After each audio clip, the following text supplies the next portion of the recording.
Guys നമ്മൾ food order ചെയ്ത് എത്തി വിചാരിച്ച് നോക്കുമ്പോൾ അപ്പുറത്ത് ഇരിക്കണവർക്കാണ് വന്നത്. ഫുഡ് വരെ എന്തായാലും കുറച്ച് നിങ്ങളൊക്കെ പറഞ്ഞതാണ്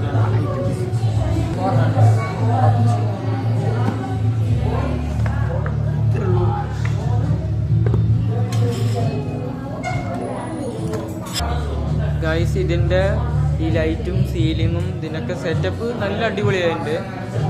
വാഷിംഗ് ഏരിയ നല്ല ഭംഗിയുള്ള ചെടിയും കാര്യങ്ങളും ഒക്കെ ആയിട്ട് ആ കണ്ണാടിയിലതാ അടിപൊളി ലുക്കൊക്കെ ഉണ്ട്. പ്രാണികളിനൊക്കെ ഈച്ചകളിനെ കൊല്ലുന്ന ഇങ്ങനെ ഒരു മെഷീൻ ഇവിടെ ഉണ്ട്. അപ്പോൾ ഈ വീഡിയോ ഇത്രേ ഉള്ളൂ ഗൈസ്. അപ്പോൾ ഈ വീഡിയോ ഇഷ്ടപ്പെട്ടെങ്കിൽ ഈ വീഡിയോ ലൈക്ക് ചെയ്യണം, ഈ ചാനൽ സബ്സ്ക്രൈബ് ചെയ്യണം. പിന്നെ ആ ബെല്ലൈക്കൺ എനാബിൾ ചെയ്താലും നിങ്ങളുടെ വീഡിയോ നിങ്ങൾ ഈ ചാനലത്തെ നിങ്ങളുടെ ഇഷ്ടപ്പെട്ട വീഡിയോസ് നിങ്ങളുടെ ഫോണിൽ നോട്ടിഫിക്കേഷൻ ആയിട്ട് വരുന്നതായിരിക്കും. അടുത്ത വീഡിയോയിൽ എല്ലാവർക്കും കാണാം. ഇനി അടുത്ത എന്ത് വീഡിയോ ഉണ്ടെങ്കിൽ നിങ്ങളൊക്കെ ഒന്ന് കമൻറ്റ് ചെയ്യുക ഗൈസ്.